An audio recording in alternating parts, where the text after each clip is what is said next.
Election में seat adjustment मुस्लिम league नून का वफ्द शहबाज शरीफ की क़यादत में MQM के मरकज़ बहादराबाद पहुँच गया। कन्वीनियर MQM खालिद मकबूल सिद्दीकी ने इस्तकबाल किया। कराची में सीट एडजस्टमेंट पर भी बात होगी। नून लीगी वफ्द में राना सनाउल्लाह, साद रफीक, बशीर मेमन और अयाज सादिक शामिल।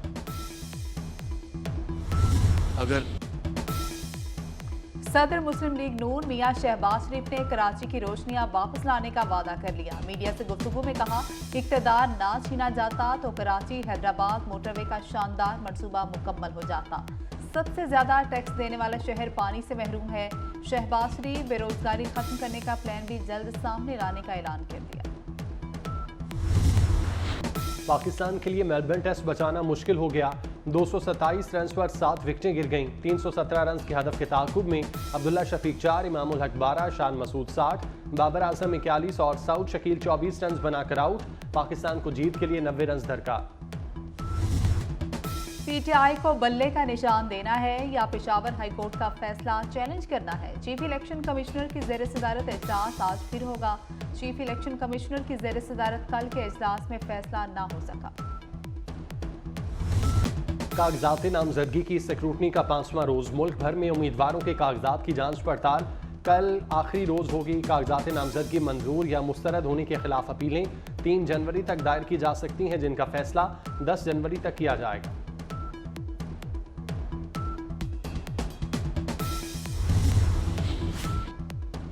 कराची के इलाके कोरंगी इंडस्ट्रियल एरिया में तौलिया फैक्ट्री में आतिश ज़दगी। फायर ब्रिगेड की 5 गाड़ियां आग बुझाने में मसरूफ। प्रीबी वाटर हाइड्रेंट पर इमरजेंसी नाफिज। पानी के कई टैंकर आतिश ज़दगी के मुकाम पर तलब।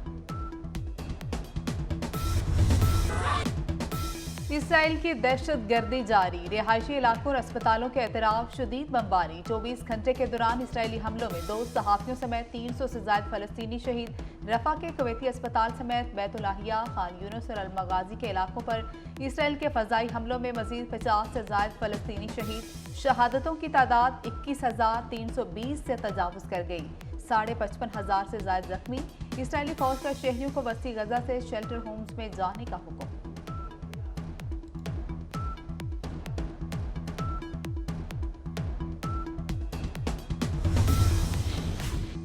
इसराइली हमलों से दरबदर फ़लस्तीनी खातून के यहाँ बैक वक्त 4 बच्चों की पैदाइश।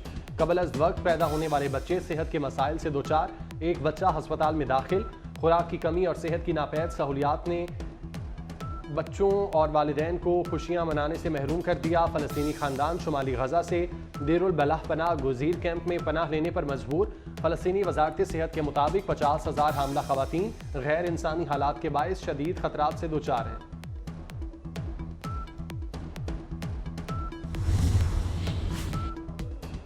इसराइली बर्बरियत के जवाब में हमास के हमले भी जारी। 2 रोज में 22 इसराइली फौजियों को जहन्नुम वासिल किया।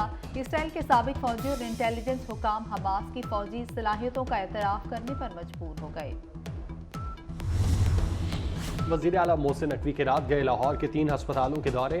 मोहसिन नकवी ने PIC, चिल्ड्रन और जनरल अस्पताल की अपग्रेडेशन के कामों का जायजा लिया। चिल्ड्रन अस्पताल में ज़ेर इलाज 12 साल बच्चा वज़ीर आला मोहसिन नकवी को देखकर मुस्कुराता रहा। वज़ीर आला ज़ेर इलाज बच्चे के बेड पर आए, बच्चे से हाथ मिलाया और प्यार किया। चिल्ड्रन अस्पताल के मेन कॉरिडोर के फर्श पर नई टाइलें लगाने की हिदायत। मोहसिन नकवी के जनरल अस्पताल के अपग्रेडेशन के कामों में सुस्त रवि का नोटिस। वज़ीर आला पंजाब मोहसिन नकवी का शालामार बाग का भी दौरा। खुसूसी रिक्शे में बैठकर तारीखी बाग का मुआयना किया।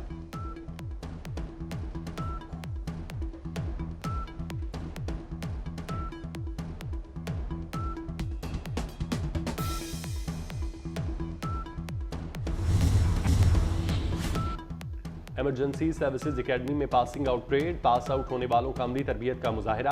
आग बुझाने समेत दीगर मशकें। हंगामी सूरत हाल पर काबू पाकर दिखाया। वज़ीर आला मोहसिन नकवी ने पासिंग आउट परेड का मुआयना किया। आला कारकर्दगी वालों को शील्ड दी।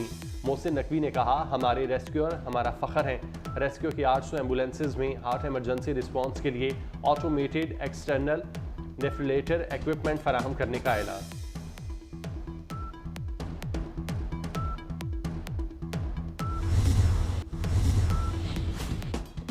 अमारात का हुक्मरान खानदान अमीर तरीन खानदान करार। अल-नहान खानदान की दौलत 305 अरब डॉलर हो गई। अमेरिका का वॉल्टन खानदान दूसरे नंबर पर आ गया। अमेरिकी नशरियाती इदारे ब्लूमबर्ग ने 25 अमीर तरीन खानदानों की फहरिस्त जारी कर दी। फ्रांसीसी फैशन हाउस हरमीस के मालिकान तीसरे नंबर पर, अमरीकी खानदान मार्स का चौथा और कतर का शाही खानदान असानी 5वें नंबर पर मौजूद। अमरीकी कोच इंडस्ट्रीज़ के मालिकान का छठा नंबर, सऊदी शाही खानदान अस सऊद 7वां अमीर तरीन खानदान बन गया। भारत का अंबानी खानदान 8वें नंबर पर मौजूद। अदालती मार्शल लॉ का माहौल बना दिया गया। इलेक्शन कमिश्नर अदालती हुक्म का पाबंद है तो आज़ाद कैसे हुआ? इंतखाबात में हमारा एक भी कारकुन शहीद या जख्मी हुआ तो जिम्मेदारी इलेक्शन कमिश्नर और चीफ जस्टिस पर होगी। मौलाना फजल रहमान ने खबरदार कर दिया। बोले, हम आज़ाद माहौल के साथ इलेक्शन मांग रहे हैं। बदअमनी की वजह से लोग वोट डालने नहीं निकलेंगे। पीटीआई के साथ कोई ज्यादती नहीं हो रही, उसे तो नुमायां किया जा रहा है।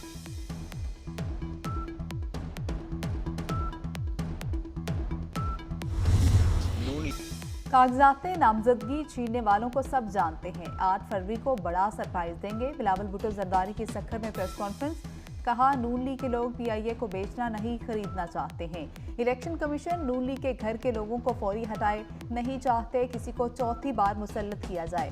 पीटीआई को तौबा करना होगी और मुआफी मांगना पड़ेगी।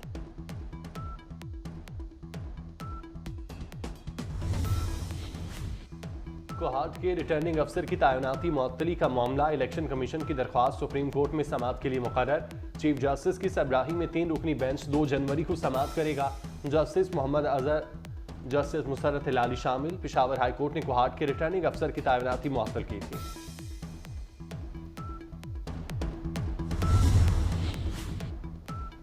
इलेक्शन में नून लीग जीतेगी, पीटीआई हार जाएगी। बरतानवी जरीदे दी इकोनॉमिस्ट की पेशगोई। रिपोर्ट के मुताबिक मई में वसी पैमाने पर मुजाहिरों में फौजी तनसीबात को निशाना बनाया गया।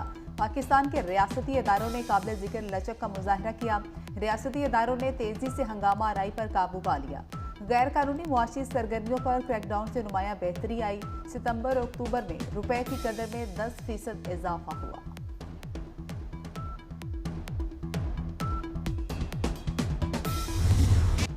शाह महमूद कुरैशी दोबारा अडयाला जेल शिफ्ट हो गए। अदालत ने पीटीआई रहनुमा को अदालती रिमांड पर जेल भेज दिया। 9 मई मुकदमात में जिस्मानी रिमांड की इस्तदा मुस्तरद। शाह महमूद कुरैशी अदालत में रुदात सुनाते हुए आबदीदा हो गए। कहा, SHO ने धक्के दिए, ठुड्डे और मुक्के मारे, सख्त तरीन सर्दी में रखा गया। 9 मई को पिंडी में नहीं कराची में था। जज ने कमरे अदालत में शाह महमूद कुरैशी की हथकड़ी खुलवा दी।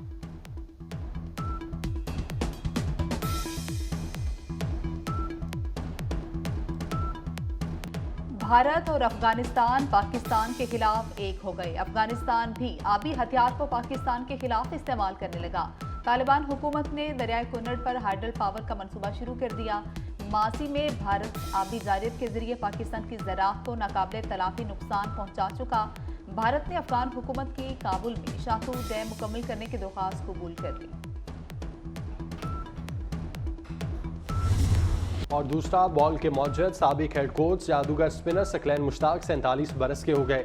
एक रोज़ा क्रिकेट में सबसे ज़्यादा तेज 200 और 250 विकेट लेने वाले सकलैन मुश्ताक ने 49 टेस्ट में 208 और 169 वनडे में 288 विकेटें हासिल की।